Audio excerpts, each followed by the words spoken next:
Bueno, buenas tardes a todos otra vez y vamos a empezar con nuestra clase de hoy, 4 de mayo. Como habíamos mencionado en clases anteriores, vamos a dejar la primera parte de la clase para resolver dudas acerca del examen que hicimos en el martes pasado. ¿Listo? Y después, si nos da el tiempo, seguimos con el tema que veníamos tratando, que era el de la sentencia, y entonces pasaríamos a hablar de lo que es corrección, aclaración y adición de la sentencia. ¿Listo? Entonces vamos a empezar a la corrección del examen. ¿Quién quiere tomar la palabra y preguntar acerca de dudas, inquietudes o cualquier comentario acerca del examen? Profe, Dígame. frente a lo del examen, algo que, por ejemplo, el tema de los días de la contestación de la demanda, me tocó esa pregunta y pues son 20 días que uno tiene para la contestación de la demanda, pero no se supone que era, es decir, se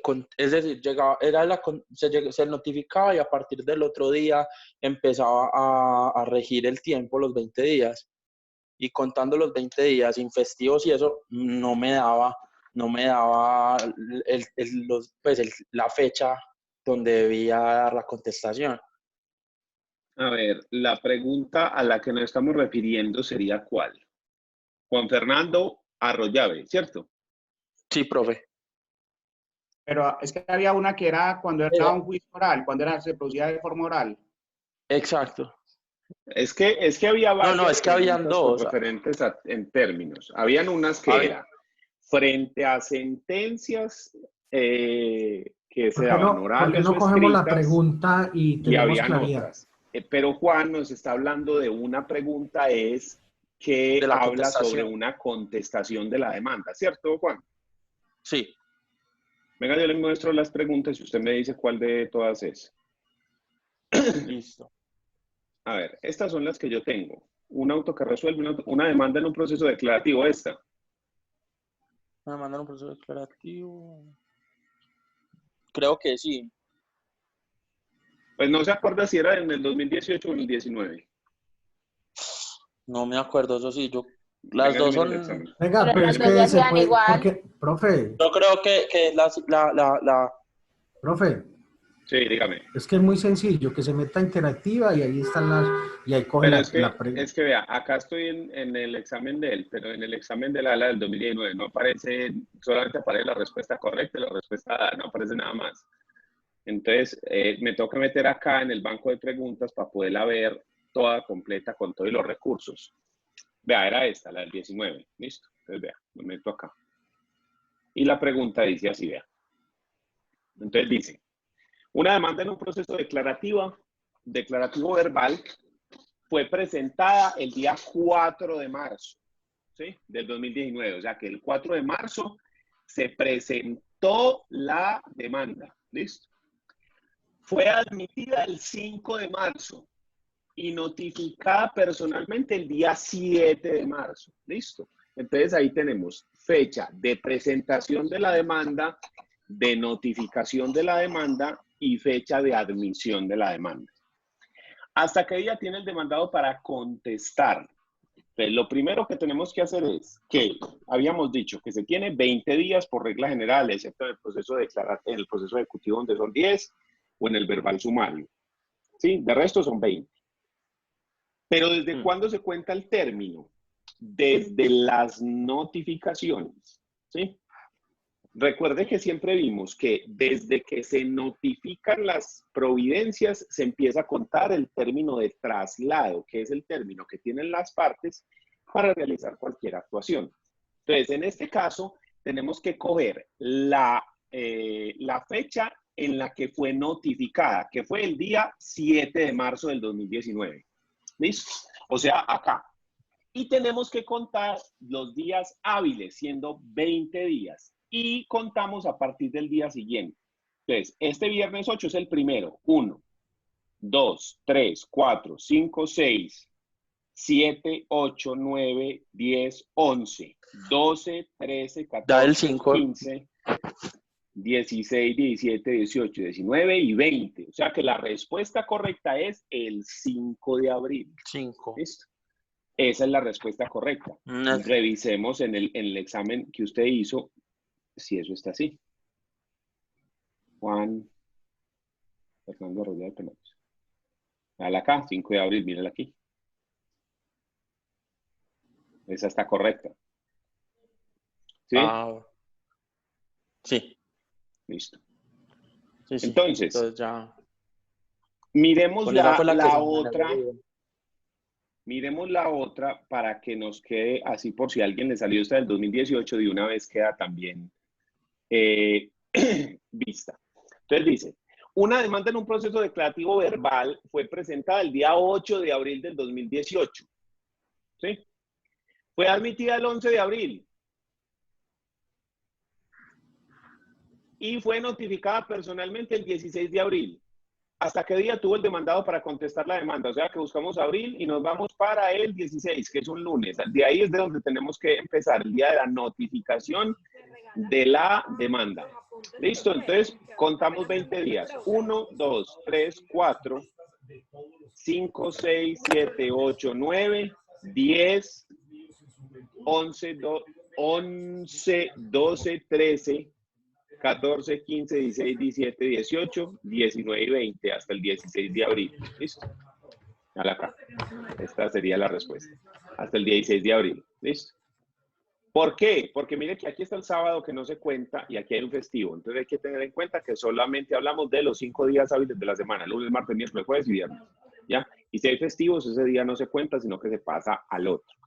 Entonces, en ese caso de las dos demandas, en el de la del 2019 y la del 2018, la respuesta sería 5 de abril para la del 2019 y 16 de abril para 2018. 16 de mayo, perdón, para 2018. Esas son las dos respuestas a esa. ¿Quién tiene alguna otra duda? Habían otras dos preguntas. De ese mismo tema, ¿sí? De ese mismo tema, sí, señor. Listo. Entonces, venga, miremos. Pero no es... Tenemos la del auto que resuelve el incidente de avalúo de inventarios y entonces nos da así. Dice, un auto que resuelve un incidente en un avalúo o inventario de bienes en un proceso declarativo fue creado el día 12 de junio, o sea, ese día hicieron ese auto. Fue notificado en el sistema el 13 de junio y notificado por estados el día 14 de junio. ¿Hasta qué día tendrá el perjudicado por la decisión para interponer el recurso? Dijimos que se cuenta el traslado a partir de la notificación de la providencia. Y la notificación es personal, por aviso, emplazamiento, estados o estrados. ¿Sí? Esos son los tipos de notificación. Entonces, en este caso tenemos que se notificó por estados, véalo acá arriba, el 14 de junio. ¿Listo? ¿Hasta qué día tiene el perjudicado para interponer el recurso de apelación? Desde el 14 de junio se notificó y cuenta con 3 días. 1, 2, 3. 19 de junio. Véalo acá. ¿Sí? Viernes. 1, 2, 3. Ese es la fecha, 19 de junio. Son 3 días Profe, desde y el en la momento en misma, que pero en la que quedaban firme era el día siguiente, o sea, el 20. Exactamente. ¿Si en qué día queda firme? Pan, el 20. Ah, listo. Gracias. ¿Hasta qué día tiene para interponer? Hasta el 19. ¿Qué día se puso en firme? El 20, porque hasta este día usted tiene para hacer cualquier cosa, para interponer un recurso, para lo que sea. Si vencido este término no se hizo nada, quedó ejecutoriado el 20. Listo.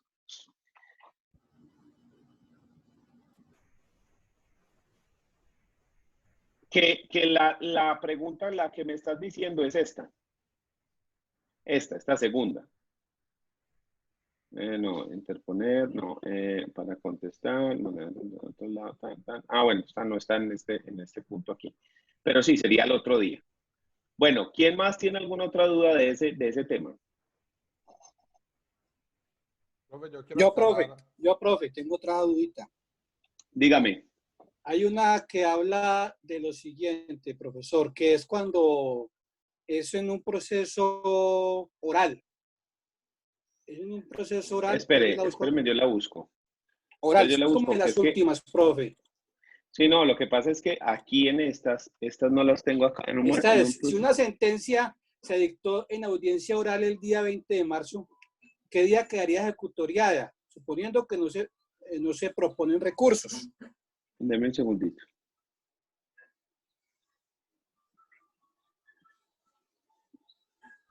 En mi examen es la 8, profe. Sí, lo que pasa es que, ya, es esta. Si una sentencia se dictó por escrito, no, oral, me dijiste, ¿cierto? Oral, Esa por oral, sí, oral. escrito. Si una sentencia se dictó en audiencia oral, es esta. Esta es la pregunta, Ujú. listo. Entonces, venga, revisémosla acá. Entonces, la pregunta dice, si una sentencia se dictó en audiencia oral el día 20 de marzo de 2020, ¿qué día queda ejecutoriada suponiendo que no se interponen recursos? Listo. Entonces, si la audiencia se dictó el día 20 de marzo de manera oral, ¿cuándo se notificó? Ahí mismo. Inmediatamente, porque El la mismo 20. notificación de las providencias que se hacen oralmente es por estrados. Entonces, se notifica inmediatamente, pero lo grave es que inmediatamente se corre traslado. ¿Sí? Entonces, si volvemos a la pregunta, dice, si una sentencia se dictó en audiencia oral el día 20 de marzo de 2020, ¿qué día quedaría ejecutoriada suponiendo que no se interponen recursos? El mismo día 20, porque ese día 20 se resuelve, se dicta la providencia, se notifica por estrados en ese mismo momento, se da traslado en ese mismo momento y si no se conceden recursos, a partir de ahí quedó ya ejecutoriada la sentencia, todo de una. Esa es la ventaja de los procesos de las actuaciones orales, que todo se da así, en el mismo momento, de una, ¿sí? Todo se va seguidito, en el mismo instante, ¿ya? Entonces, Profe, en ese caso pero sería el 20. nosotros en clase habíamos visto, hasta yo tengo entendido, eran los 3 días que se daban para que la gente interpusiera recursos. No me acuerdo, habíamos hablado de Cuando eso. se hubiera hecho de Bueno, profe, forma escrita. no me acuerdo. Sí, ok, profe, no hay problema. Entonces, Profe. la clave ahí era lo que se hubiera hecho de forma oral o que se hubiera hecho de forma escrita. Porque las notificaciones ahí es donde varían. ¿Sí? Ese es el punto clave de las notificaciones, donde estas varían. Sí, profe, pero es que en clase habíamos hablado cuando era escrita y tengo el tema totalmente claro, pero nunca habíamos hablado cuando era oral. Eso no lo habíamos tocado en clase, profe, qué pena que le diga. Andrés, dígame, usted me iba a preguntar algo. Sí, señor. Yo tengo una preguntita del examen y otra preguntita pues de la clase que no es solamente una pregunta, pero lo que para, profe, es que, por ejemplo, en su canal de YouTube, viendo las clases de nosotros e incluso viendo clases que dio en semestres anteriores en el tema de los autos, hay algo que yo no tengo muy claro. El auto que rechaza una demanda es un auto interlocutorio. Perdón, el auto que admite, el auto admisorio, porque el auto que rechaza sí está en el código taxativamente. Pero el auto que admite también se puede considerar un auto interlocutorio. Sí, lo que pasa es que contra ese no hay recursos. O sea, Pero sin ese embargo es es un un auto auto. interlocutorio, pero el código dice que que contra ese no proceden recursos. Y Pero el es un auto auto que interlocutorio. inadmite. El que inadmite también es interlocutorio, pero contra ese sí proceden recursos. Ah, listo, profe. Y muchas gracias. Y la otra preguntita que tenía, que ahora sí tiene que ver con el examen, es que a mí me salió un caso que, pues, justamente es muy curioso porque me salió el mismo de la demanda que yo presenté. O pues lo que Ah, sí, presenté, pues, es que yo cogí para hacer algunas preguntas las demandas que me habían enviado ustedes y con esas mismas hice preguntas. Exacto. Y entonces, profe, lo que pasa es que cuando usted nos pregunta, o bueno, tal vez yo me dejé llevar ahí, cuando usted nos pregunta que si la demanda estaba bien dirigida, pues habíamos hablado que la dirección de la demanda era respecto del juez. Entonces, justamente me acordaba porque obviamente cuando revisé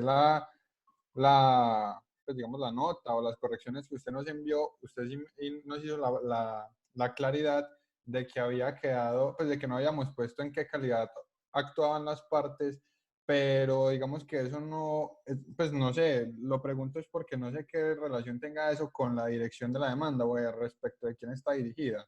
Porque si es el juez, digamos que sí estaría bien dirigida, a pesar de que, o sea, no sé, mi pregunta es, no sé si uno no poner en qué calidad actúan las partes es una causal de mala dirección de la demanda. Sí, en ese caso sí, por lo que habíamos visto, que fue lo que le puse yo a mucha gente mal, lo que les puse, no me dirigió esto correctamente, malo. Sí, que le decía yo, a todos les puse una notica. Y la calidad de las partes, y en qué calidad actúa, y a quién está demandando y por qué lo está demandando, ¿sí? ¿Por qué calidad lo está demandando? ¿Por quién es el que está demandando? En ese específico. Juan, una cosa, cuando vimos la demanda, qué pena Andrés, yo me devuelvo un momentico, cuando vimos las notificaciones, ese tema no lo vimos nosotros de manera virtual, ese tema lo vimos presencial. Sin embargo, utilizamos este cuadrito que está acá, este cuadro, ¿sí? Que vimos todos los tipos de notificaciones. Vimos este cuadro que está acá. Y mencionamos, cuando llegamos a la notificación por estados, y la notificación por estados mencionamos cuál era la diferencia entre este y este.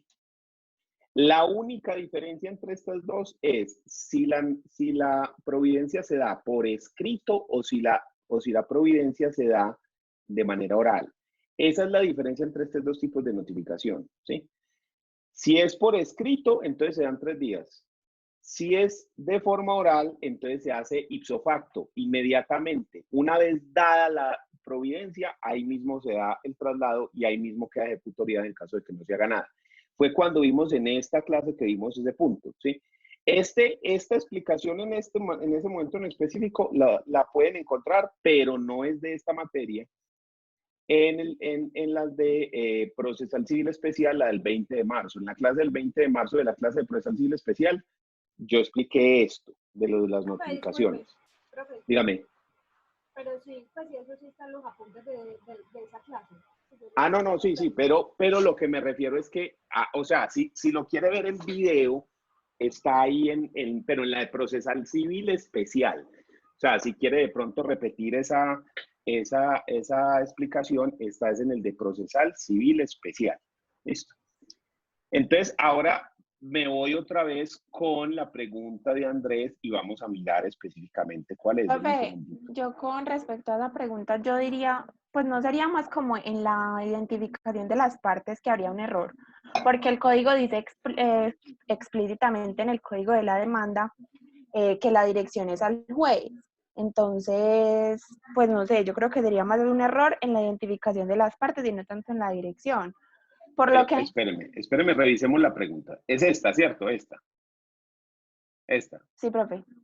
Listo. Sí, Entonces dice, esa. analice la siguiente introducción de una demanda ejecutiva y de acuerdo con las pautas vistas en clase, responde verdadero o falso que la demanda se encuentra bien dirigida. Listo. Entonces dice, ¿a quién van los jueces civiles del circuito de Medellín? Reparto, o sea, el que le toque del circuito de Medellín. Listo. Proceso ejecutivo de mayor cuantía, demandante Coca-Cola, demandado Santo Domingos Company. Entonces dice, María Pérez Restrepo, identificada con cédula de ciudadanía tal y tarjeta profesional tal del Consejo Superior de la Judicatura, actuando dentro del proceso de la referencia como apoderada de tal. Empresa por acciones simplificada, identificada con NIC tal. Domiciliada en la ciudad de Medellín y representada legalmente por el señor Tan, identificada con cédula de ciudadanía esta. Vecino de esta ciudad, por medio del presente escrito, interpongo demanda ejecutiva de mayor cuantía en contra de Santo Domingo, Sociedad Anónima también domiciliada y representada legalmente por Fernando Tan, identificado con tal.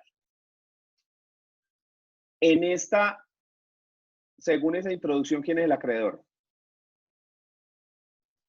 Coca-Cola. ¿En dónde dice eso? Profe, al decir como que interpone una demanda de mayor cuantía en contra de Santo Domingo Company, pues yo entendería que es el demandante. Y no puede ser la balista.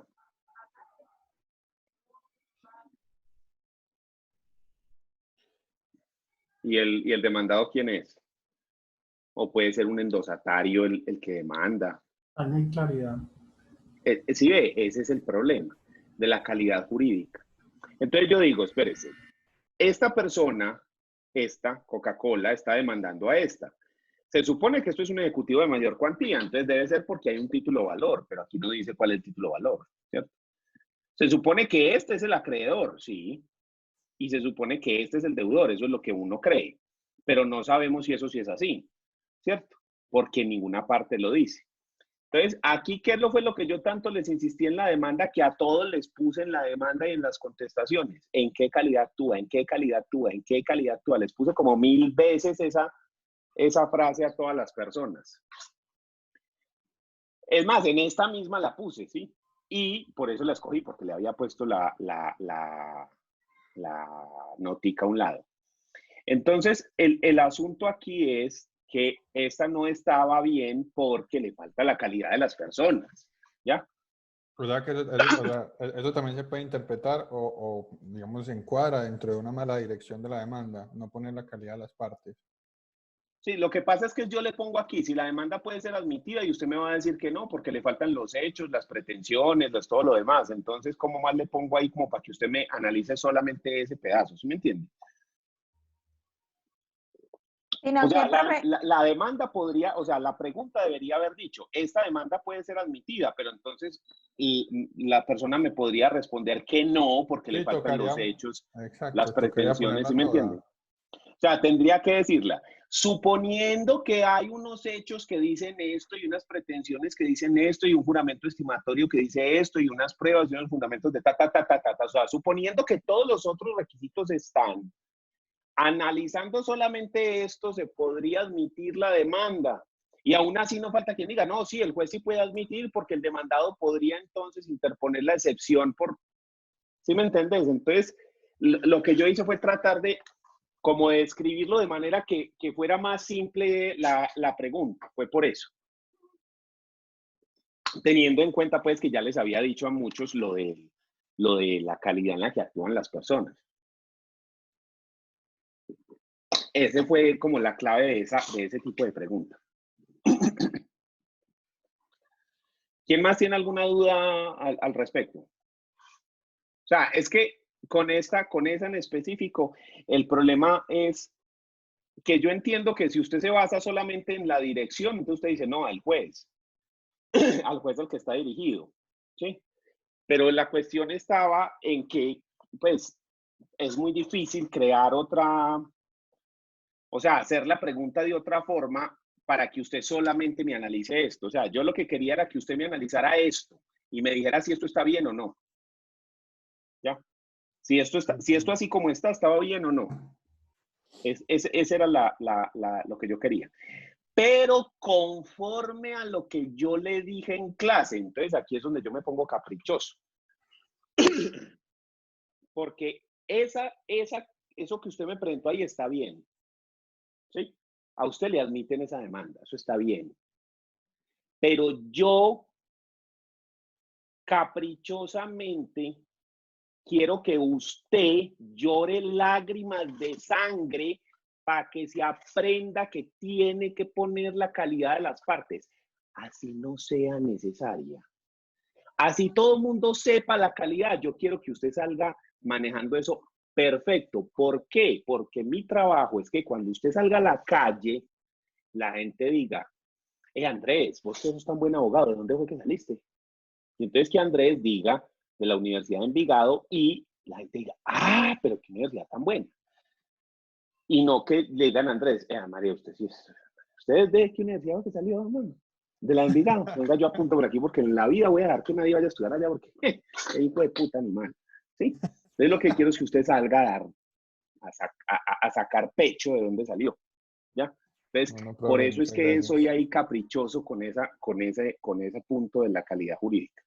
Sí, profe, sino que yo creo que entonces tuvimos como un error de interpretación de la pregunta, o por lo menos yo, porque como estaba preguntando explícitamente de la dirección, entonces como en el código decía, en el numeral 1, o sea, era el primer numeral del artículo.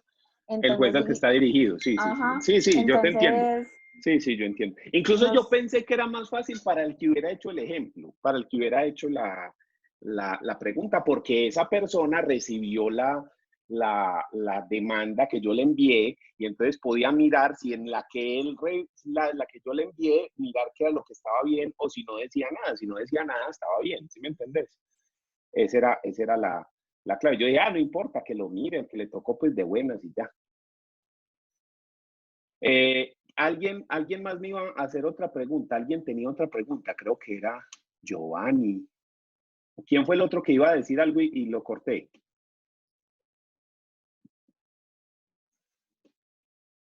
No, yo no. A mí ya me dio respuesta a las preguntas, profe.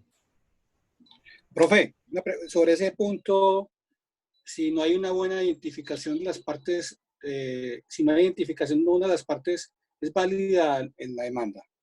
No, si no hay identificación, no. Ojo pues que con las partes O sea, tenemos... perdón, el domicilio. Ah, bueno. ¿Qué pasa con el domicilio? El domicilio usted tiene 2 puntos donde lo pone. Usted puede hablar de domicilio en la introducción de la demanda, es decir, tal persona domiciliada en tal parte, demanda a tal otra, domiciliada en tal otra. ¿Sí? Eso está bien.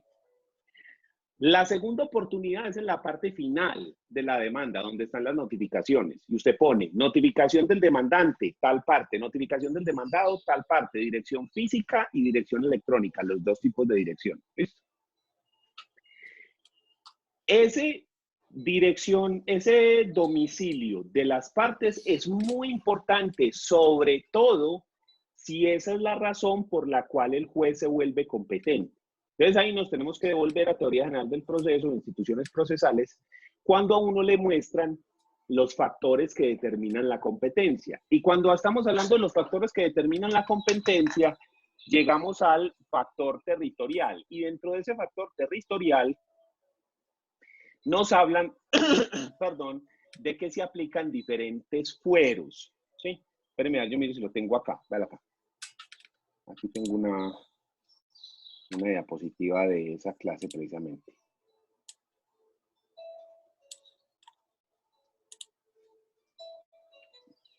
Sí, que estos son los fueros del factor territorial, listo.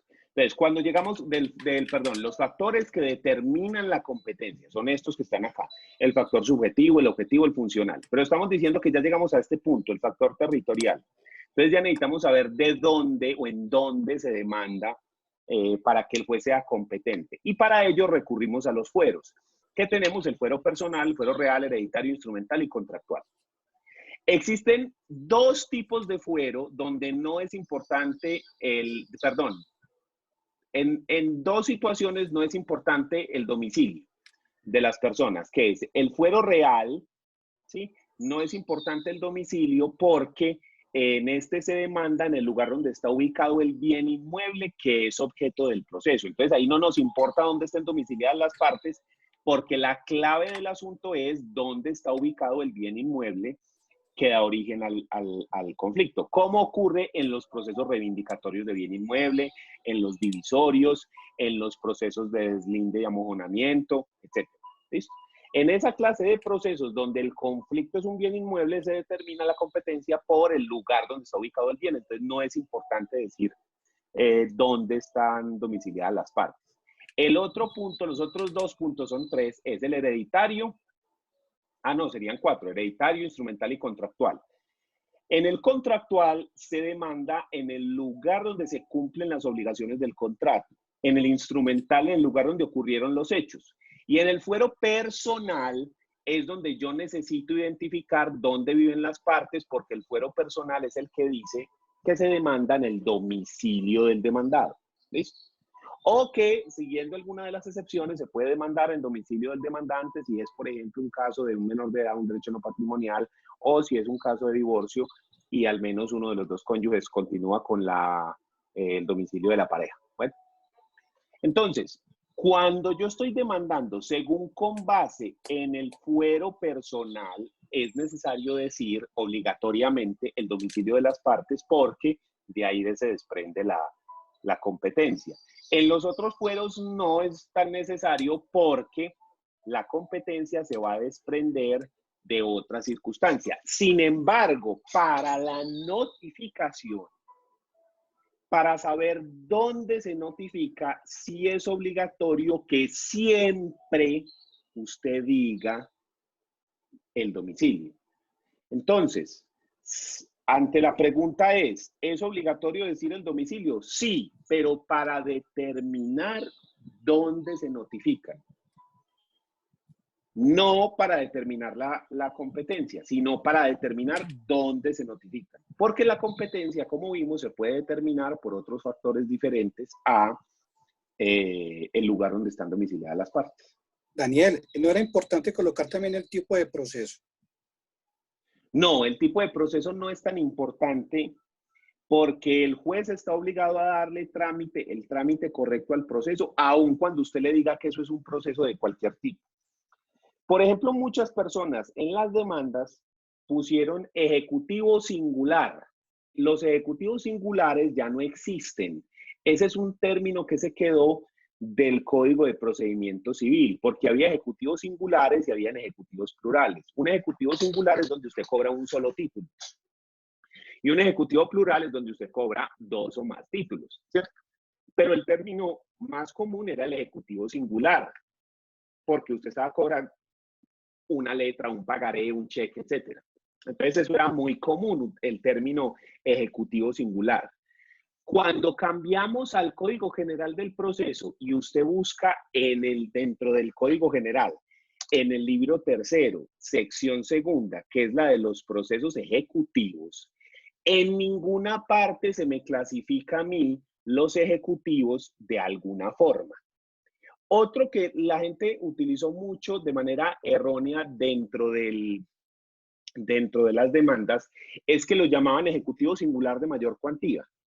Porque resulta que el ejecutivo cambiaba el trámite si era de mayor cuantía o de menor cuantía, era el trámite diferente. Entonces usted tenía que decir si era ejecutivo singular, que era un solo título, ejecutivo plural, que eran 2 o más títulos, ejecutivo de mayor cuantía o de menor cuantía o de mínima cuantía.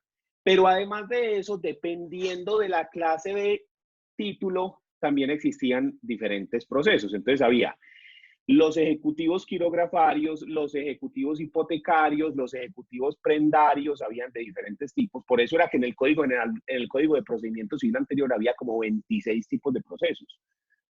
Porque es que ante un solo tipo lo clasificaban y subclasificaban y lo volvían a poner y le cambiaban una cosita, entonces se volvía muy enredado porque entonces usted iba y decía, pero eso no se puede hacer así, mire que en el artículo tal dice, y el juez decía, pero es que ese artículo es para el ejecutivo y este es un ejecutivo ¿sí?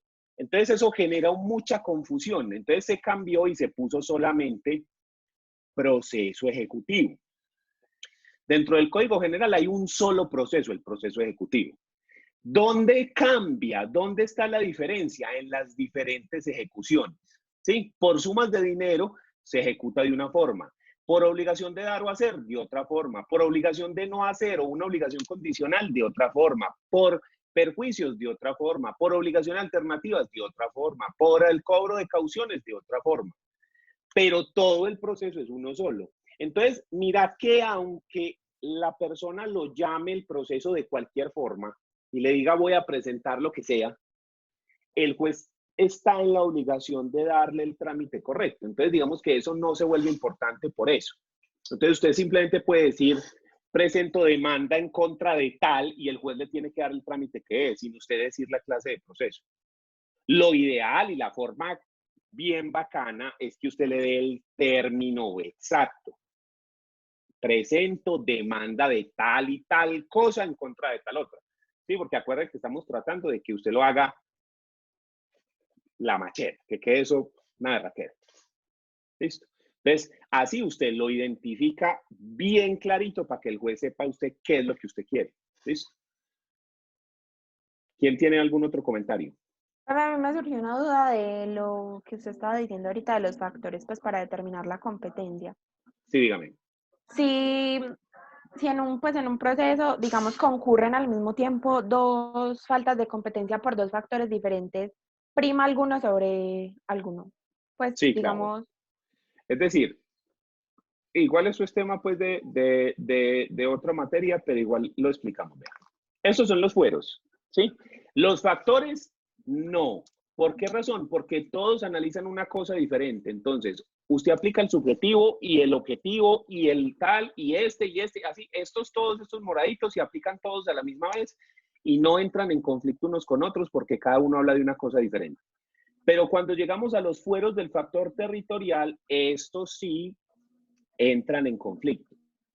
Entonces uno dice que existen 3 fueros que son privativos y excluyentes. Perdón, 2 fueros que son privativos y excluyentes. Y los otros 3 que son concurrentes y no excluyentes. ¿Listo? ¿Cuáles son estos? Los fueros que son excluyentes, privativos, son el fuero real. Cuando el proceso versa sobre un bien inmueble, exclusivamente se demanda en el lugar donde está ubicado el bien inmueble. Ahí no importa que sean menores de edad, no importa que sean mayores de edad, no importa que sea una viejita, que sea una persona jurídica, que sea el Estado, que sea nada. Si el objeto del conflicto es un bien inmueble, se demanda en el lugar donde está ubicado el bien y punto. El segundo fuero que es excluyente es el fuero hereditario. Y este dice que si se trata de una sucesión, se demanda en el último domicilio del causante. Entonces ahí no importa que haya menores de edad, que haya menores, que haya mayores, que haya personas jurídicas, personas naturales, que los bienes quedan en tal parte, que hay otros, nada. El último domicilio del causante y punto. ¿Ya? Los otros 3 fueros que son concurrentes, los que sí pueden aplicarse a la misma vez, son el personal, que es demandar en el domicilio del demandado, el instrumental, que es demandar en el lugar donde ocurrieron los hechos, y el contractual, que es el demandar en el lugar donde se pactaron las obligaciones del contrato. Esos 3 sí se pueden aplicar de manera conjunta. Entonces, ¿cómo se escoge si se aplica el personal, el instrumental o el contractual? El demandante es quien tiene la potestad de decir cuál de esos va a utilizar. Si va a utilizar el personal, es decir, el domicilio del demandado, o si va a presentar el proceso en el lugar donde se cumplen las obligaciones contractuales o donde ocurrieron los hechos. ¿Sí? Entonces, Disculpe. Dígame. Me surge una duda. A mí me salió una pregunta que tenía, una pregunta con el tema de los factores de competencia. Que decía que se demandaba al papá por temas alimentarios en la ciudad de Medellín, el niño, no recuerdo exactamente, era una demanda de alimentos y que si se debía rechazar por competencia, ¿por qué factor de competencia? Entonces estaba el territorial y el objetivo, y la respuesta era por factor objetivo. Sí, ya la encontré. Yo había pensado que era como territorial porque pensé que se debía... Esta. Esa. Es que aquí, ¿cuál es lo importante? Miremos el ejemplo. Juan está domiciliado en Medellín. Este es el demandado. ¿Listo? ¿Quién es el demandante? Este, que está domiciliado en Envigado. Entonces, el demandado, que es este, recibe la notificación de un juzgado civil municipal de Medellín, que está siendo demandado por regulación de cuota alimentaria, por su hijo que está demandado en Envigado. ¿Dónde está el problema? La cuota alimentaria es un tema de familia. Entonces ahí era donde le quería preguntar que entonces si hay prevalencia de un factor sobre otro. En este caso prevalece el factor objetivo por la materia. Sí, profe, eso también iba relacionado a mi pregunta. pregunta. No es que prevalecen, sino que es que todos los factores se aplican a la vez. Es que miren esto. Volvamos aquí a este cuadro. Pílleselo pues.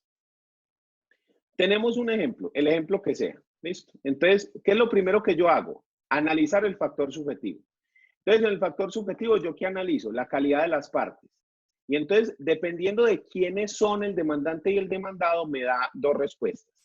Si dentro de alguno de los 2 existe una persona de derecho público, es decir, el Estado, un funcionario del Estado, una persona jurídica de economía mixta donde el Estado tenga una participación de más del 50%, en cualquiera de esos eventos, entonces nos vamos a derecho público y le corresponde a la jurisdicción contencioso administrativa. Si por el contrario analizamos las personas y ambas son de derecho privado, entonces, es decir, son personas naturales o jurídicas, pero donde el Estado no tiene participación, entonces en ese caso nos vamos para la jurisdicción ordinaria. ¿Qué es la jurisdicción ordinaria? Civil, penal, laboral y familia. O sea, hasta aquí yo sé que esto le toca o a un juez contencioso administrativo o a un juez o civil o penal o laboral o de familia. No sé nada más. Entonces, este factor solamente me deja diferenciar entre dos jurisdicciones, entre la jurisdicción contencioso administrativo y la jurisdicción ordinaria. No me deja saber nada más. Luego vamos a atacar el factor objetivo. Y el factor objetivo analiza dos cosas. Primero la materia, ¿sí? La naturaleza del conflicto.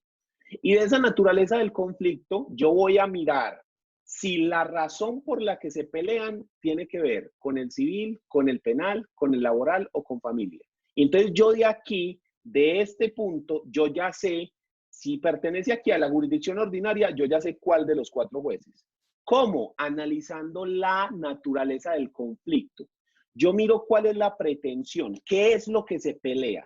Y dependiendo de la pretensión, yo puedo distinguir si eso pertenece a el civil, el penal, el laboral o familia.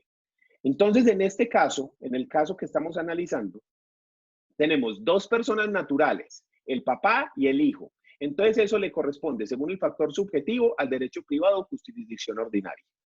Ahora miremos el objetivo. Lo que están peleando es una cuota alimentaria. Entonces, según la materia, este tema corresponde a familia. O sea que eso no es laboral, no es penal y no es civil. Es familia. Hasta este punto yo ya descarté todos estos y este. ¿Listo? Ahora, ¿qué es lo que sigue? Yo analizo la cuantía. ¿La cuantía para qué me sirve? Para identificar dónde inicia el proceso, si tiene segunda instancia y en caso de que la tenga, ¿quién conoce la segunda instancia? ¿Sí? Porque si es de mínima cuantía, le corresponde al juez municipal y no tiene segunda instancia. Si es de menor cuantía, le corresponde al juez municipal, pero sí tiene segunda instancia. ¿Ante quién? Ante el juez de circuito. ¿Listo? Y si es de mayor cuantía, tiene segunda instancia, entonces empieza en el juez de circuito. Y la segunda instancia la conoce el Tribunal Superior de Distrito. Entonces, dependiendo de eso, yo sé dónde empieza y dónde termina. Si termina en el mismo juzgado, porque no tiene segunda instancia, o termina en el de segunda instancia. Entonces, ese factor objetivo lo que nos hace es analizar cuál juez y cuál es la categoría del juez que va a conocer el proceso. En caso de que el proceso no tenga cuantía, que no tenga contenido económico, por ejemplo, una filiación. En la filiación, que es establecer el parentesco entre padre e hijo, ¿cuál es la cuantía? Yo no puedo establecer ahí porque ahí no se está pidiendo nada de dinero si es menor, mínimo o mayor cuantía. Entonces, en ese caso, ¿qué se hace? ¿Cómo hago yo para determinar si le corresponde al juez civil municipal o al juez civil del circuito o a quién es el que le corresponde si no tiene cuantía? Entonces, en ese evento de no haber cuantía en el proceso, yo no aplico este pedazo, sino que me voy y aplico este factor, que es el factor funcional, ¿sí? Por ejemplo, el divorcio, ¿a quién le corresponde? Entonces yo analizo, divorcio. El divorcio es Pedro contra María, entonces son 2 personas naturales, entonces le corresponde al derecho privado, o sea, a la jurisdicción ordinaria. Objetivo, la materia. El divorcio es un tema de familia, listo, un juez de familia. Bueno, cuantía. ¿Cuál es la cuantía del divorcio? No tiene. Tiene cuantía la liquidación de la sociedad conyugal, pero eso es otro proceso. Entonces yo no puedo aplicar esto. Entonces yo no sé si le corresponde al juez municipal o al juez de circuito y si tiene segunda instancia. Entonces, ¿a dónde me voy? Entonces, en ese caso me tengo que ir al Código General del Proceso. El factor funcional lo que hace es establecer la competencia en razón de las disposiciones expresas que haya hecho la ley. En ese caso, ¿a dónde tengo que ir? Me voy acá al artículo, un segundo, acá. Y está, eso es juez de familia en primera, si no estoy mal, el artículo 22, 21. Y entonces están los procesos contenciosos de nulidad. Vale acá, mírala acá. de los procesos contenciosos de nulidad, divorcio de matrimonio civil, cesación de efectos civiles y matrimonio religioso. ¿Por qué razón este proceso le toca a un juez de familia en primera instancia?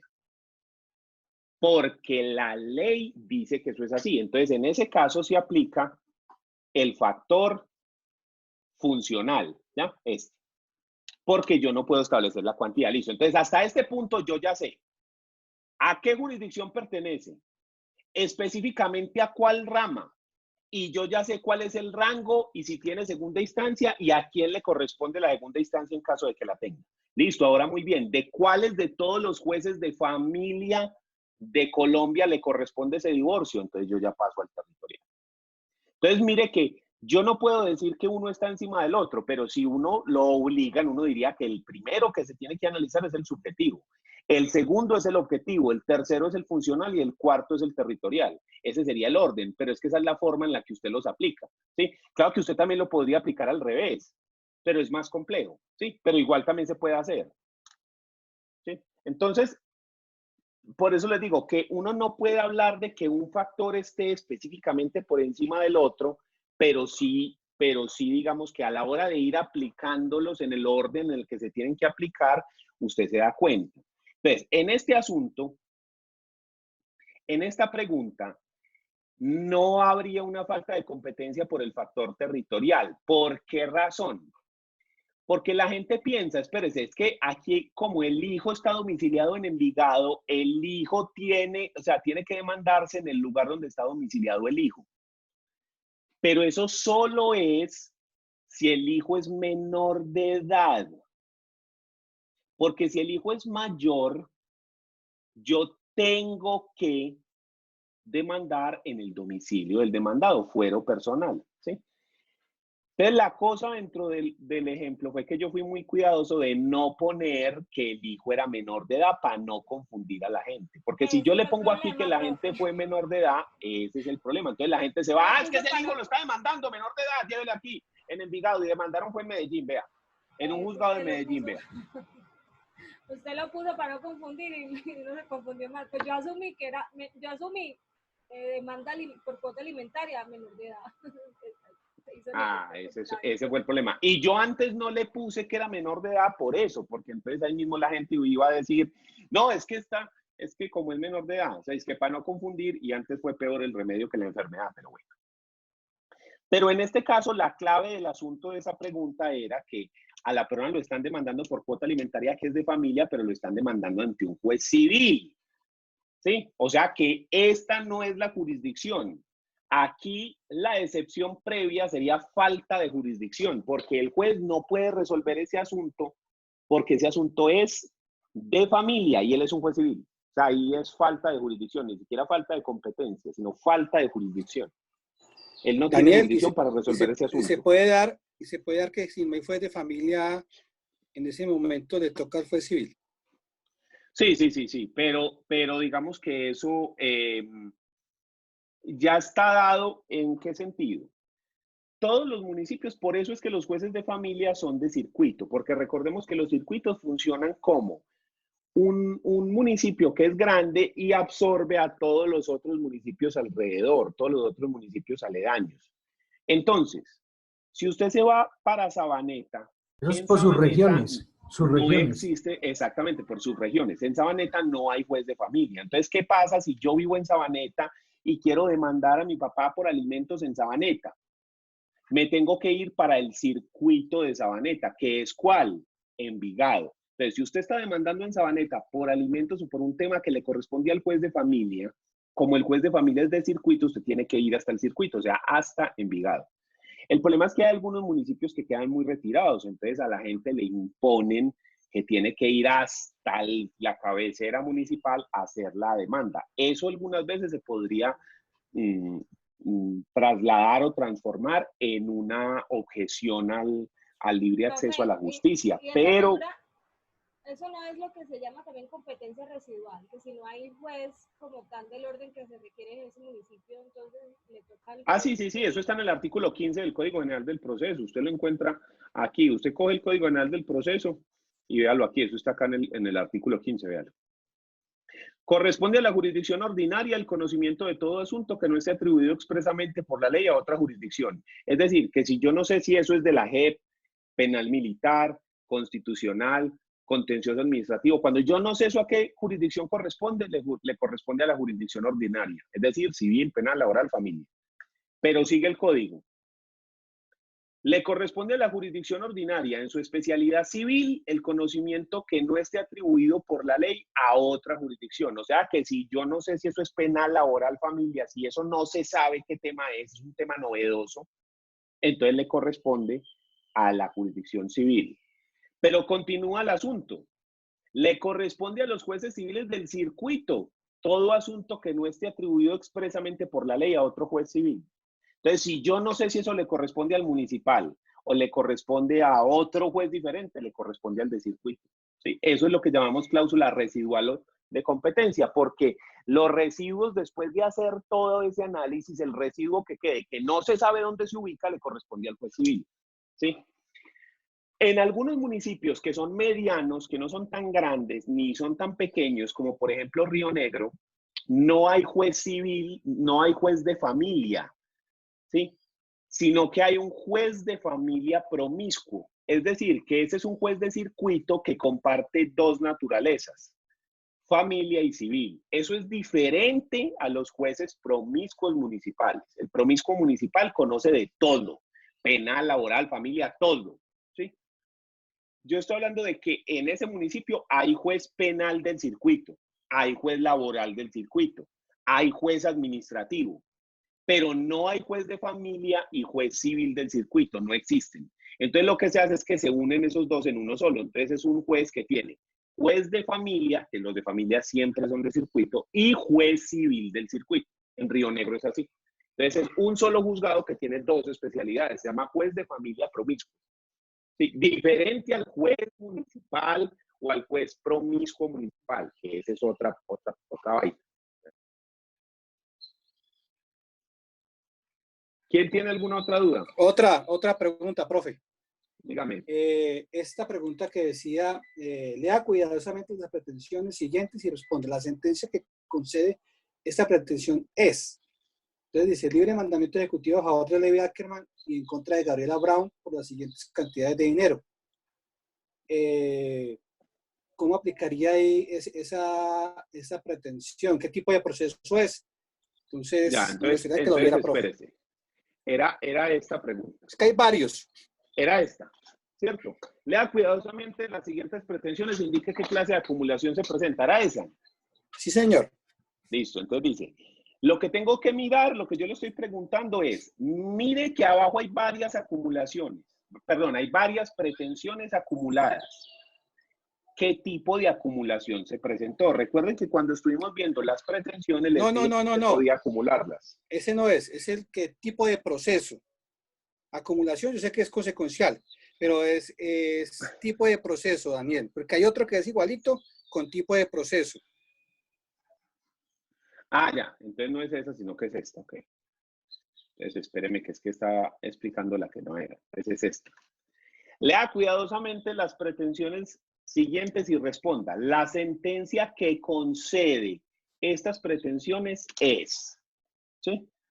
Entonces, recuerden que habíamos dicho que había la sentencia declarativa, ¿sí? Que es aquella que puede declarar la existencia, inexistencia o modificación de una situación jurídica, existencia o inexistencia de una situación jurídica anterior, que tiene efectos anteriores, retroactivos, como lo que ocurre con los procesos de declaración de unión marital. De hecho, donde yo digo, ellos son compañeros permanentes desde hace 20 años.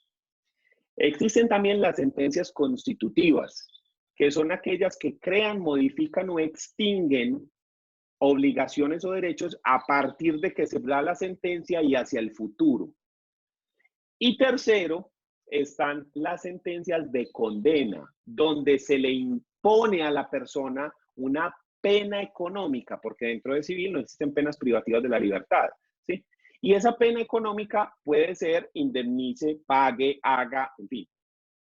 Entonces, analicemos estas pretensiones para identificar a dónde es que corresponden. Entonces dice, Lea cuidadosamente las siguientes pretensiones y responda. La sentencia que concede estas pretensiones es, primero, libre mandamiento ejecutivo a favor de Levi Ackerman y en contra de Gabriela Brown por las siguientes cantidades de dinero.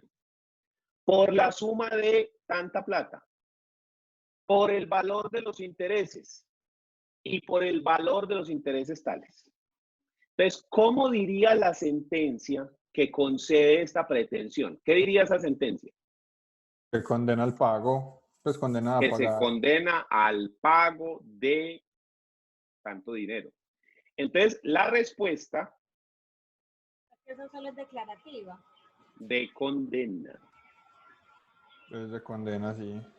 Porque condena que al pago. ¿Qué fue lo que la persona no hizo? No cumplió con la obligación. Entonces, como sanción, ¿qué es lo que hace el juez? Ordena que pague. Y además de eso, que pague los intereses. Y además de eso, que pague el interés de mora. Y si no paga, le rematan los bienes. ¿Sí? Esa es la clave de ese punto. Profe, qué pena yo le hago una preguntita aquí rápida respecto de lo que le pregunté ahorita del auto admisorio, que usted me dice que frente a ella no procedían recursos y me quedé pensando, profe, y en el evento de que, por ejemplo, a mí me admitan la demanda, pero la demanda iba acompañada de una medida cautelar y esa no me la aprobaron o no me la admitieron, yo no existe algún tipo de recurso como para... pero es que la decisión de admitir o inadmitir las medidas cautelares, eso es de otra, esa es, digamos, otra decisión y contra esa sí procede recurso. Pero esa decisión está incluida en el mismo auto o la profiere el juez de otra manera. Sí, no, dentro del mismo auto y usted eso sí lo puede admitir, lo puede recurrir, pero lo otro no se puede recurrir. El Código General es... Sí, el Código General es claro en ese asunto de que no se puede presentar ningún recurso para el auto que admite la demanda. No, profe, gracias. Pero eso si el auto fuera solamente contemplando esa decisión, pero si en el mismo auto se tienen las dos decisiones, incluida la de medidas cautelares, esa parte sí se puede, contra esa sí se puede interponer. Sí, es que la clave es que el auto que admite y el que inadmite no tienen recursos. El que inadmite, ¿ya? No el que rechaza. El auto que rechaza, el auto que no decreta pruebas, el auto que no decreta medidas cautelares, esa clase de autos sí son recurribles, ¿sí? ¿Por qué el que admite y el que inadmite no? Porque el que admite, a usted le admitieron la demanda, entonces usted ¿qué recurso va a pedir ahí? Exacto. Y el demandado todavía no es parte dentro del proceso, ahí todavía el demandado no se ha hecho parte, entonces el demandado todavía no puede decir, hey, un momentico, espérese, ¿por qué se la va a admitir? Además, el juez no le puede negar el derecho de acción a las personas. Todas las personas tenemos el derecho de acción, que implica instaurar una demanda. Entonces, si yo cumplo con los requisitos, usted me la tiene que admitir. O sea, eso no tiene ningún recurso, ¿ya? Si yo no cumplo y el juez me la inadmite y me exige que presente, qué sé yo, la copia de un registro civil o lo que sea por lo que yo le esté inadmitiendo. Eso tampoco... Sí, eso tampoco tiene ningún recurso porque usted tiene que subsanar. O sea, el juez está dando una orden, le está diciendo, yo se la voy a admitir, pero presénteme esto. O sea, ahí no hay conflicto. Ahí el juez simplemente le dice, listo, está perfecto, pero me falta algo para poder hacerlo. Entonces usted lo que tiene que hacer ahí es conseguir el requisito que le haga falta y el juez le admite. Entonces, y volvemos al mismo punto, nada. Pero si el juez me rechaza la demanda, ahí sí ya la cuestión es diferente, porque el juez me está rechazando el derecho de acción, ¿sí? Así la envía al juez competente o al que él considera competente. En ese caso, el juez el mismo tiene que, el demandante puede decir al mismo momentico, espérese, que es que usted sí es juez competente por esto y esto y esto y esto, ¿sí? Entonces, el de rechazo sí, pero el que admite ni inadmite no. Si dentro de eso se decide la medida cautelar, sobre esa decisión en específico, usted presenta un recurso y usted tiene que decir, presento recurso en contra de esto, ya, de ese punto, para que el juez no vaya a decir, no, es que contra eso no procede recurso, entonces chao. Entonces, usted, para evitar eso, usted dice, vea, es que sobre esto en específico, sobre esta decisión, ¿ya? Porque usted dentro de una decisión o dentro de una providencia, usted puede apelar un punto específico, no hay que apelar a toda. No hay que presentar un recurso contra todo, ¿sí? Sino contra las decisiones que lo afectan. Porque una providencia puede contener multiplicidad de decisiones y hay decisiones con las que usted puede estar de acuerdo y otras con las que no. ¿Sí? Entonces, cuando usted presenta un recurso no es contra todo lo que esté en la providencia, sino que usted lo puede dirigir específicamente a lo que a usted le interesa. Listo. ¿Quién más tiene alguna duda? Profe, otra. Dígame. Esta, indique si la falta de prueba de la calidad jurídica del demandado es. Eso es una excepción previa. Pero ¿cómo dice? Indique si la falta de prueba de la calidad jurídica del demandante o demandado es. Eso no tiene que ver con la legitimación en la causa. Sí, pero mire que en las opciones que yo le di estaba. Aquí solamente me aparecen las opciones que la persona puso. Entonces, es esta. Es esta. Indique si la falta de prueba de la calidad jurídica del demandante o el demandado es. Entonces, la excepción correcta es una excepción previa que se presenta por escrito separado. Y la otra era una excepción de mérito que se presenta con la demanda. ¿Sí? Entonces, cuando estuvimos viendo la demanda, que vimos los requisitos de la demanda, mencionamos que existen varios tipos de excepciones. Mencionamos que existen las excepciones de mérito, que son las que se presentan con la demanda dentro del texto, y que esas excepciones de mérito tienen como finalidad atacar las pretensiones, dejar sin fundamento la pretensión, decir por qué razón el juez no le puede dar la razón al demandante, ¿sí? Que son las que están acá, ¿sí? Pero también dijimos que existen otras que las pusimos acá abajo, que son las excepciones previas. Que las excepciones previas, su objetivo es impedir que el proceso inicie porque el proceso tiene un problema de forma. El proceso tiene algo que le impide que inicie.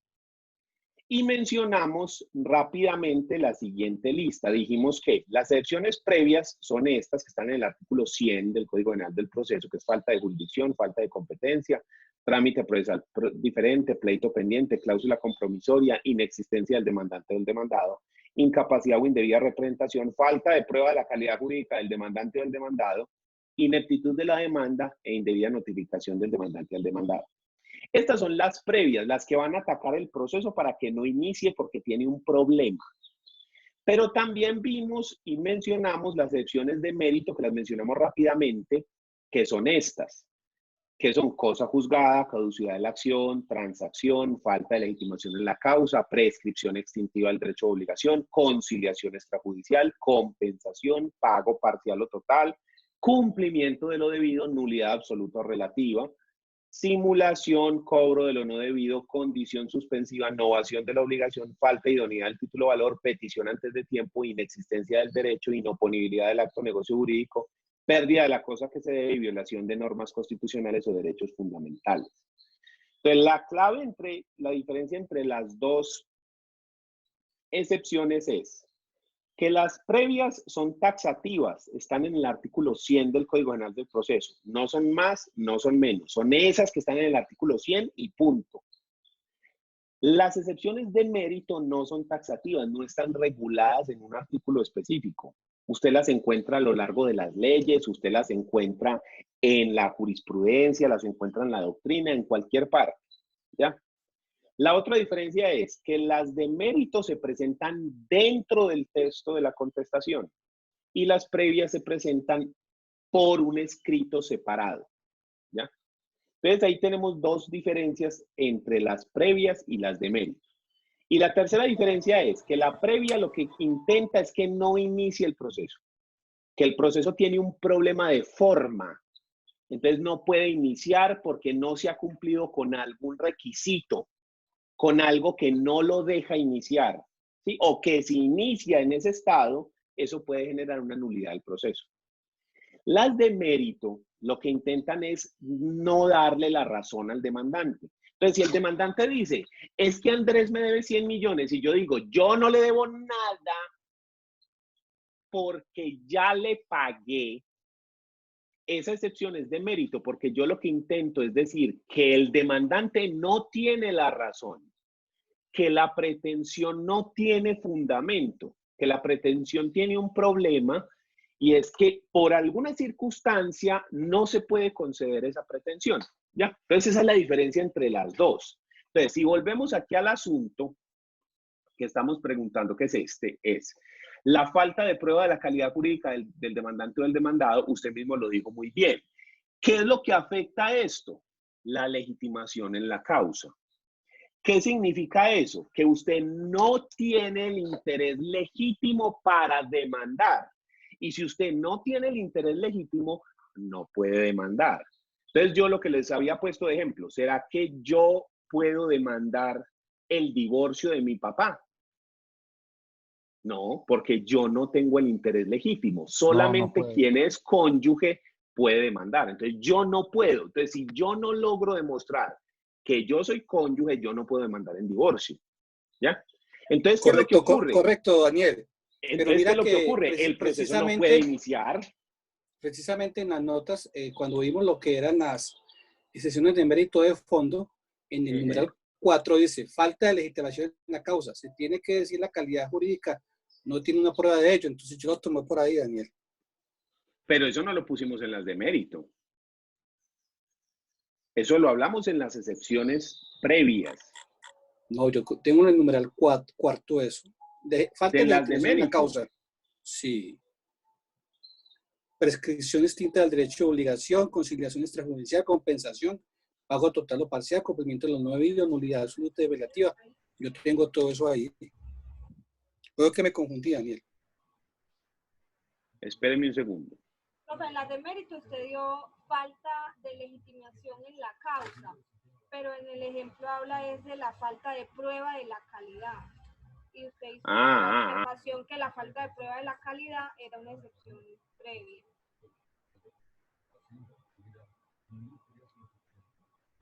Espéreme un segundo. Usted hizo como la diferencia entre esta y la... Me acuerdo porque yo en la clase justamente le pregunté qué diferencia había entre esa y la falta de prueba de la calidad.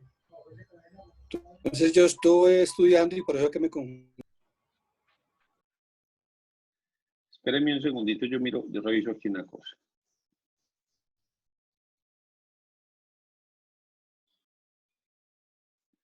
El 24 de marzo. El 24 de marzo. 24 de marzo. Esa fue la clase del 16 de marzo, Daniel.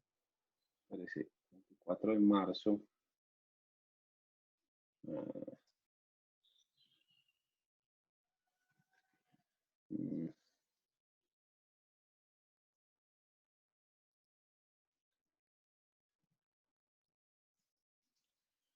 Mira, yo miro acá una cosa.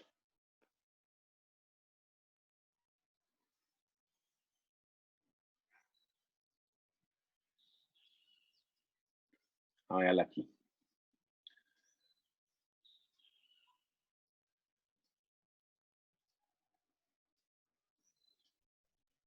Sí, estamos en este evento que usted está contestando y que se está oponiendo y además está excepcionando. ¿Listo?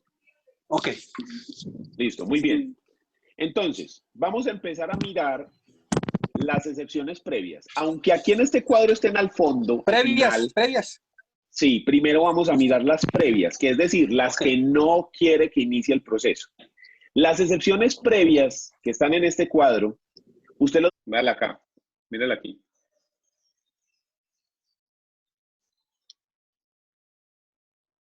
Me gustaría que colocara también el 16 de marzo, pues, si se puede, ¿no? Ahí Del 16 de marzo. De la falta y la legitimación en la causa. Ah, no, sí, claro que está. Si usted no tiene la legitimación en la causa, claro, véala acá. Sí, véala aquí.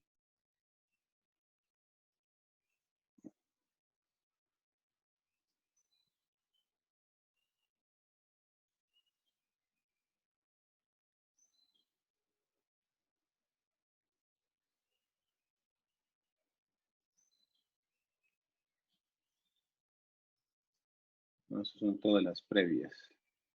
Profe, eso lo dijimos bueno el 17 de marzo. ¿El del 17? Ok. Sí.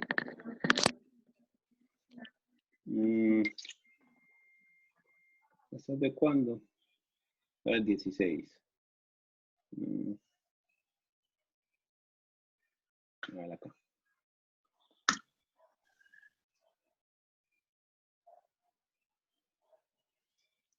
No hay un artículo donde estén contenidas, sino que usted las tiene que buscar a lo largo de todo lo que hay en las leyes, en la jurisprudencia. Sí, acá está la falta de legitimación en la causa. Es que el problema es, si usted va a atacar la legitimación en la causa, como eso no está dentro del artículo 100, pues es una excepción previa. El problema es que si usted no presenta la prueba de la calidad jurídica, si usted no presenta el registro civil que dice que usted es el cónyuge o el hijo, si usted no presenta la escritura pública en la que dice que usted es el dueño, si no presenta el título valor donde dice que usted es el acreedor, si usted no presenta, en fin, si usted no prueba que usted sí es el titular de ese derecho, el juez no puede iniciar el proceso, ¿ya? La falta de la calidad jurídica, la falta de legitimación en la causa se da por activa y por pasiva. Y se da falta de legitimación en la causa cuando la persona no tiene el interés legítimo. Entonces, por ejemplo, y creo que me acuerdo que les puse este ejemplo, dentro de las sucesiones, las personas, si no tiene la calidad de heredero, legatario, acreedor, cónyuge o compañero permanente, si alguien no tiene ninguna de esas, no puede entrar a la sucesión, ¿sí? Porque no tiene legitimación en la causa. La sucesión solamente la puede abrir quien sea heredero, legatario, es decir, que le han dejado un legado en el testamento, cónyuge, compañero permanente o acreedor. Si usted no tiene ninguna de estas calidades, no puede entrar a la sucesión. Como lo que ocurre, por ejemplo, con los trabajadores del muerto. Los trabajadores de alguno de los herederos, perdón, porque los trabajadores del muerto sí pueden entrar a la sucesión a reclamar como acreedores. Pero si son trabajadores de alguien de los herederos, ahí me les momentico, ¿y usted quién es? Ah, no, espérese que al heredero le toque o diga si usted va a ejercer una acción oblicua. Pero usted no puede entrar a la sucesión porque usted no le van a repartir nada, ¿ya? Entonces usted le toca esperar hasta que la persona reciba o ejercer la acción oblicua que implica que yo recibo por él, ¿ya? Cuando la persona no quiere recibir. Entonces, esa es la diferencia entre las dos, ¿ya? Entonces, ahí ese es el problema, pues, que generó eso. La cuestión acá es que aquí está tal cual, pues, dentro de la pregunta que yo le digo es, falta que no tienes, si la falta de prueba de la calidad jurídica es, y está tal cual así en el artículo 100. Si usted se viene para acá, para el artículo 100, lo encuentra tal cual ese punto. Está acá, ¿vale?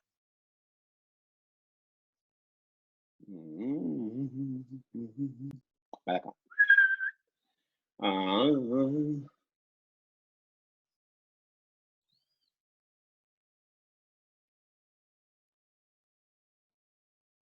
Para acá, número 6, no haberse presentado la prueba de la calidad de heredero, cónyuge, compañero permanente, administrador y en general de la calidad en la que actúa el demandante o el demandado cuando se cite.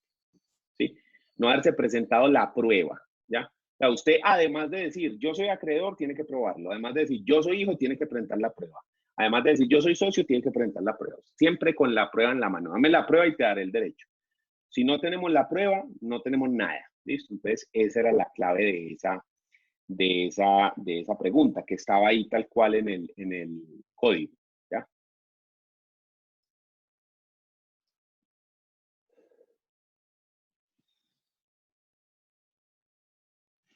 Por cierto, aquí entre estas y aquellas les digo una cosa. Ahorita me escribieron en un chat de WhatsApp que estuviera pilas a las 6 de la tarde, que de pronto el presidente hablaba y extendía la cuarentena, para que ahorita a las 6 estén pilas que de pronto va a pasar eso. Y alguien le dice, es que es de buena fuente, que no sé qué.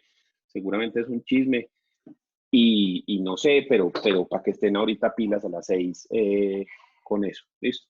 Sobre todo que yo no puedo estar pilas porque tengo una reunión ahorita a las 6, entonces me toca estar en la reunión, pero si algo ustedes me cuentan si sí la extendieron o no la extendieron. Yo lo que creo es que sí la van a extender, pero que van a ir abriendo a poquitos, así como el lunes pasado se abrieron algunos sectores, este lunes se van a abrir otros. Entonces van a decir, bueno, ya estaban trabajando lo de las manufacturas y la construcción, ya ahora van a salir los de, qué sé yo, las panaderías, o en fin, cualquier otra, y tal otra, y los otros en la casa, y así van a ir abriendo suavecito. Pero para que estén ahorita pendientes si pasa eso. Ustedes saben que nosotros igual no tenemos más clases virtuales este semestre.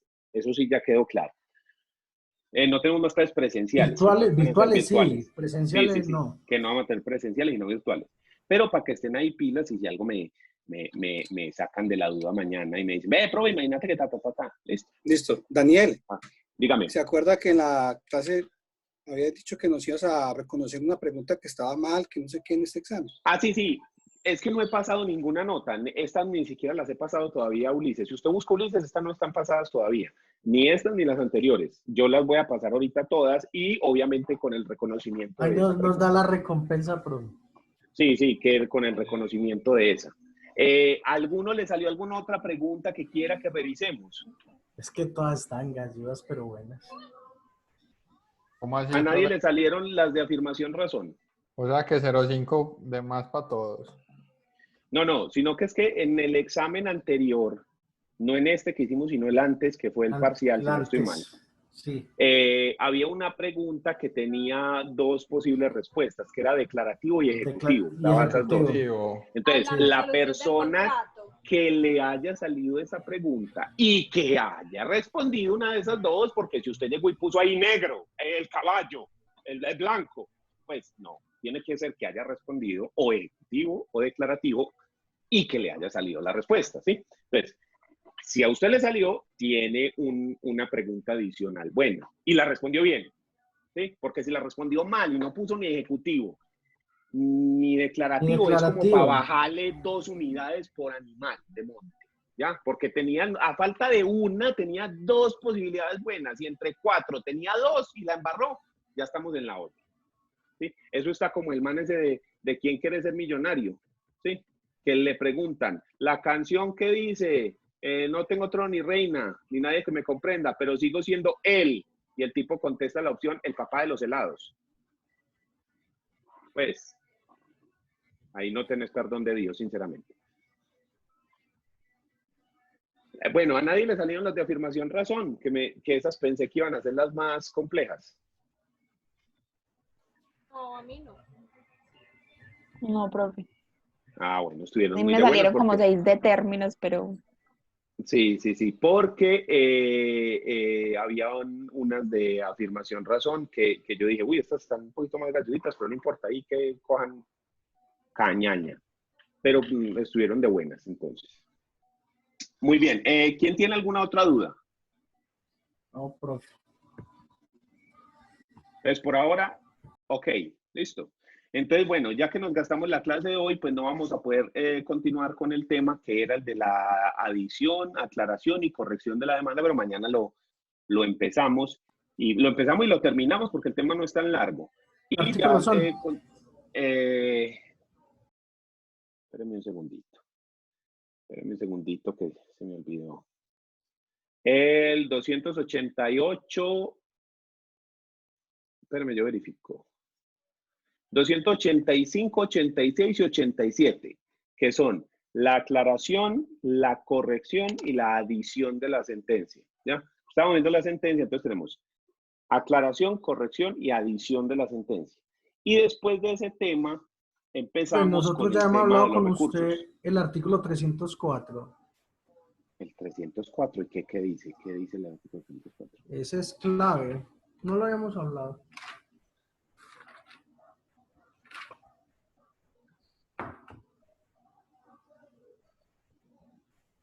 Las que no constituyen cosa juzgada. Sí, eso lo vemos más adelante, porque esas nada más son 3 eventos, pues. Pero bueno, sí, señor. sí. Pero sí lo vamos a ver. Una de ellas es las alimentos, por ejemplo, no constituyen cosa juzgada. Pero ese lo vemos mañana, terminamos ese tema con ese. De eso, y empezamos el otro tema, que es el de los recursos, que es un tema que siempre genera mucha duda y que a la gente le gusta mucho el tema de los recursos para entender eso. Sí, en civil tenemos reposición, apelación, queja, súplica, casación y revisión. Son seis recursos que nos proceden dentro del civil, no hay más. Porque ya usted, no, pues que la tutela, que es que la no sé qué, No, la no. anulabilidad, ya son de otras jurisdicciones. Dentro de la jurisdicción civil, familia, comercial y agrario, solamente hay esos 6. En otras jurisdicciones pueden haber otros. Yo sé que en laboral hay otra rara que se llama como anulabilidad, o alguna cosa así. ¿Sí? Entonces, esas ya sí pertenecen a otra jurisdicción y ya se realizan en el otro punto. Entonces, mañana terminamos el tema de la sentencia y empezamos el tema de los recursos. ¿Listo? Para que quedemos con eso completo. Voy a revisar los parciales de las notas esas, que ya los tengo listos. Lo voy a volver a revisar para que no se me vaya a quedar nadie sin la nota, sin la cosita. Y paso las 2 notas a Ulises para que ya le aparezcan las 2, que es parcial y no, el parcial ya está pasado. Corrijo la nota del parcial, perdón, y paso esta. ¿Listo? Bueno, señor. Listo, hágale pues. Dale, muchas gracias. Hágale, que estén bien. Dale, Bien, gracias. Chao. Chao, profe.